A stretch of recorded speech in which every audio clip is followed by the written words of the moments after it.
Welcome back to the Barron Report, where we're covering the coronavirus impact on the restaurant and hospitality space. As you probably know by now, we've been doing a ton of interviews with both operators, suppliers, industry experts, associations. It's been really kind of across the board when it comes to restaurant and hospitality. Today is no different. We're going to be with Andy Hooper, who is the president and chief operating officer at And Pizza out of Washington, D.C. Great to have you on the show. Thanks, Paul. Appreciate the chance to be here. Yeah, so Andy, And Pizza, one of the top fast casual pizza concepts in the country. And you guys have really kind of stepped up to the plate. This is a great story that I wanted to share with our audience because I think a lot of operators are looking for any ray of hope that is out there that kind of implements what operators are doing right. Can you tell us a little about what you guys are doing in terms of keeping your employment and teams in line and intact? Sure. Yeah, I think one of the things that's most common a thread through any crisis, whether it's what we experienced here in DC last year with the shutdown of the government and what that impacted our DC community, or this truly unprecedented, oftentimes the first things that go through people's mind are cash preservation and Right. not team and guest preservation. And so, when we started to see the beginnings of this emerge in news from other parts of the world, and then as it made its way to the shores of the United States, we wanted to make sure that we were managing the business through the same purpose-driven lens that the business was created. And that was a tribe-first mentality where that ampersand, the one that you see behind me actually, serves as a foundation and a symbol of unity. And so we reached out to our tribe, asked them what types of things were on their mind. As you might imagine, food security, financial security, and transportation security were at the top of the list. And so we enacted a multi-prong approach to go after each one of those things with our tribe and help remove that from the consideration set, as they were obviously bombarded, as we were, on an hourly basis with multiple changes to our paradigm real time. Yeah, absolutely. So what is the have you had to lay off anyone in your operations so far? We have not. We are fortunate that through these actions, which involved in investing a good deal of the resources we had back in our tribe and our community, that we remain today at full employment. And Wow, that's our great. commitment to our tribe was that we would do these things for at least the first 30 days after the crisis ensued.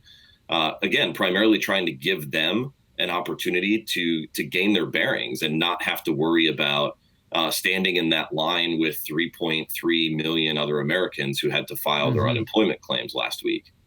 Yeah, for sure. The numbers are coming in, Andy, from the industry. We're seeing some pretty heavy unemployment numbers from restaurant and hospitality, obviously, mostly coming from the full service and casual dining ranks, which make up a large part of the landscape of the restaurant industry. And Pizza has kind of been one of those brands that has such a very unique but very positive culture. It's the one thing I've always noticed in covering you guys. Has that been something that kind of has insulated your brand from a little bit of the craziness that's out there hitting the industry right now? Yeah, certainly would like to believe that when you make the right investments in your team when times are good, that one of the ways in which that pays back is that there's a much higher level of trust and openness and communication when times get difficult. And we've certainly experienced that. We leverage our text line, which we use for both guest and tribe-facing communication, to ramp up the frequency and velocity of that communication in a time like this. And so the agility that comes with the culture of constant communication and leveraging technology to move more quickly gets put to the test in moments and really yields dividends in moments like this as well. Yeah, for sure. Well, that's great to hear. I'm glad. One of the few concepts that I've talked to in the last 3 weeks as we've been reporting on the coronavirus impact that has been able to stay at full employment. So congratulations to what you guys are doing up there.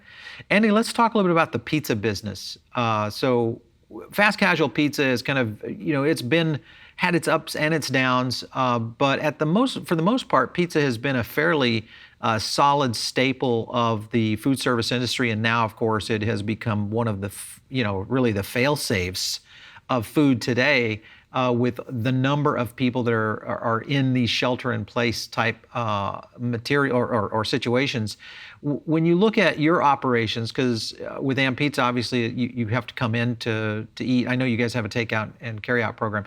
This shifting towards takeout, carry-out, were you all the way in already on being able to manage that, or has it kind of made your operations a little different in terms of how you're doing it? Well, I mean, it's certainly, as you mentioned, Paul, pizza has inherently been part of this sort of what I'll call native to delivery category for decades Right. now.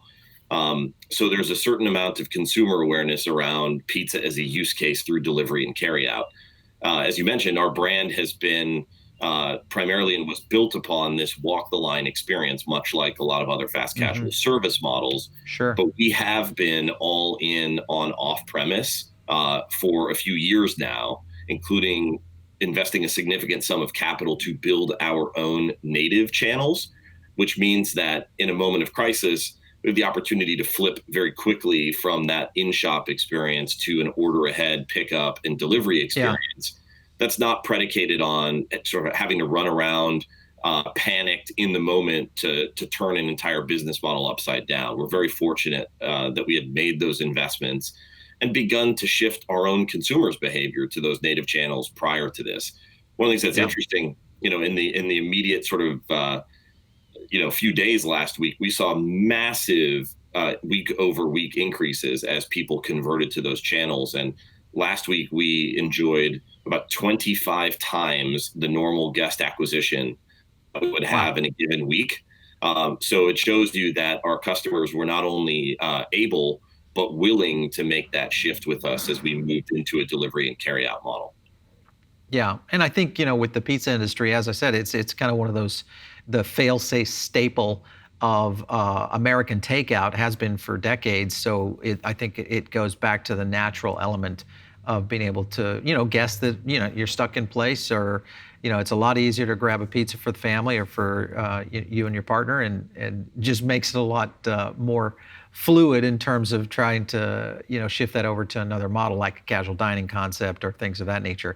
Absolutely. So okay, so when you look at kind of the evolution of where this could potentially put the consumer on the backside, because this is most likely going to have some psychological effects on consumers dining in cramped places. Even the forethought of being able to go to more online takeout, et cetera. I know you guys had a program in place with Zoom Pizza before they had their unfortunate, but do you feel like those kinds of technologies could actually come back now for potential more delivery and more off-premise in the future? For some of our listeners and viewers, Zoom Pizza was a remote, almost cook-on-the-way system. Do you feel like technology like that could come back into the marketplace? Yeah, I mean, absolutely. We're seeing very high utility in that today. So, Paul, we have this partnership with Zoom where we have currently multiple mobile forward kitchens that are deployed here in and around DC that we own and operate, that are effectively like a dark kitchen on wheels with two 30-foot billboards on each side. And we've been able to leverage those not just for delivery and pickup in this environment, but also to deliver our hero pies to the hospital workers on the front lines of this pandemic. And, one of the things that we announced several weeks ago now, actually over 2 weeks ago now, prior to this really getting serious, was that we were going to commit to donating pizzas to hospital staff, to administrators, doctors, cleaning staff, nurses. And so we've actually used one of our mobile kitchens to do that. I was on site at GW Hospital last week on both Wednesday and Friday. And to date, we've given out close to 15,000 pizzas. And I think the way that technology helps is that obviously it's on wheels. And so we can literally park like right outside the front door of the hospital to deliver those pies. And it helped mitigate the distance that they had to travel to get them. So, yeah. How have you guys or how has your supplier base responded to this? Because obviously the trickle-down effect of the industry is impacting everything from distributors, local suppliers. What has been your experience with your supply chain? How has that affected you guys, in the forefront of being able to keep up with demand? Sure. I mean, the good news for us is that the two kind of primary components of the pie, the dough and the sauce, are points of the supply chain that we control. So, Okay. we can our own sauce with Stanislaus in California every year, and we do it for a yearly batch. And that's Mm, every fall in about September. So we've got plenty of runway on the sauce here. And then we have a dough commissary in which we make all of the dough for our entire fleet here in Northeast DC. So that's the good news on that front. With the remainder of the supplier base, I think so far, what we're seeing is, given that we tend to share broadline suppliers with other restaurants, we're actually seeing no impact on our supply chain because many of the other people sharing that supply chain have either massively reduced their demand and or completely closed up shop. right. And so Right. we've been turning our attention to ensuring that they are safe, that we have and are working with them to deal with modified schedules if necessary. And actually, in an interesting way, Paul, a lot of our suppliers have actually jumped on the bandwagon of supporting our Hero Buy initiative too. They've been That's great. Yeah. inspired to get involved and either donated product and or cash in kind to pay that forward to those on the front lines. That's great. Oh, I'm glad you guys are doing that. That is a big need right now. Of course, as things get really heated in some of these hot markets, I feel for Michael. You had mentioned he's up in New York, so Yeah. I hope he's safe up there. Michael Lastoria, of course, is one of the founders of And Pizza. Andy, so let's talk about one more thing, and that is kind of fast casual. We have seen a massive growth in the really the past 15 to 20 years. Fast casual has kind of really become the leader in the category of restaurants. What are your thoughts on where this sector will be on the other side of this? Real estate's always a big play. Now we potentially could see, ridiculous amounts of real estate's becoming available. The model itself is now up in question. What are your thoughts on kind of the future of fast casual? Sure. Well, I think what this is going to do, I mean, a lot of both financial experts and other people kind of circling the industry have predicted for some time that there would need to be some sort of a reset on the industry. There's been explosive growth over the last couple of decades. A lot of people chasing that walk the line business model as the differentiator. Yep. And in our case, it just so happened to be the way we made pizza, but not the thing that we were hanging our hat on as a point of differentiation. I think as I look at the category moving forward, it's really going to be about, number one, special brand. Like, if you don't have a brand that is bringing people in for some other reason, there's going to be way too many opportunities to get product into your hands safely and quickly that don't involve walking into a physical space. Right. Number two, the product is going to have to be differentiated and we were already seeing this disruption with, the prospect of Amazon buying Whole Foods, for example, and having a chance to ship you a salad in a moment's notice, completely customized to your liking. The product's going to have to be differentiated.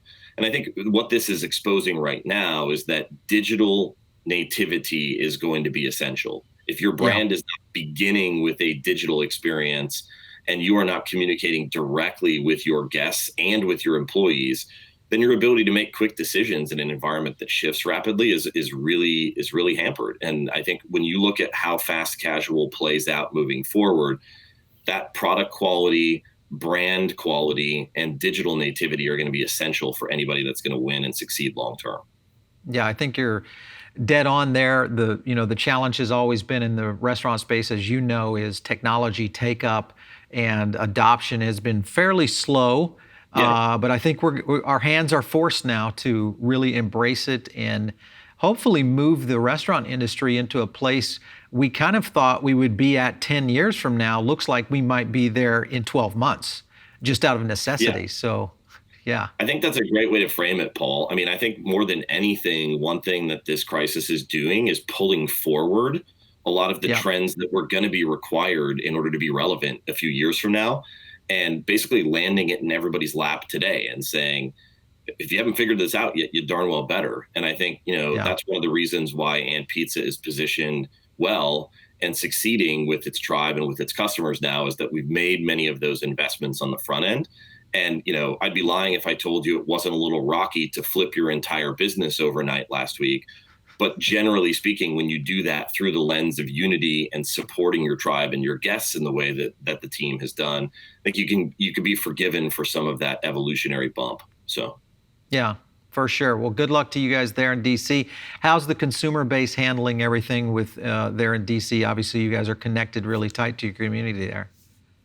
yeah, I mean, I think Has the feedback been good? it seems to be. Yeah, it seems the feedback certainly from our guests on our involvement and what we've been doing to give back has been outstanding. Our Yeah. guests are used to us stepping up to fill a need when there is a need, both for this community and just broadly. And we've received great feedback, not just from those on the front lines, but from guests who are grateful to continue to be able to get their and pizza fix.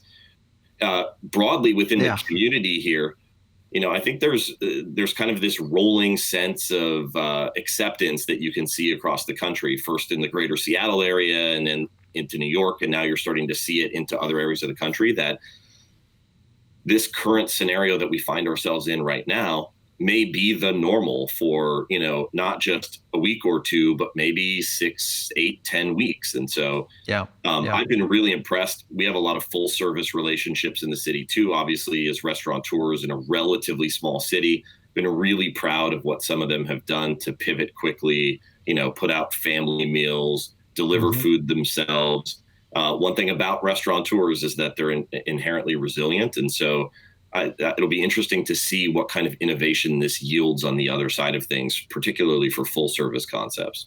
Yeah, for sure. I think that's going to be one that definitely will be showing us some innovation that we've never seen or expected in the future. Andy, it's been great talking to you. Thanks so much for stopping in on the show today. All right, Paul. Thanks for the opportunity, and stay safe.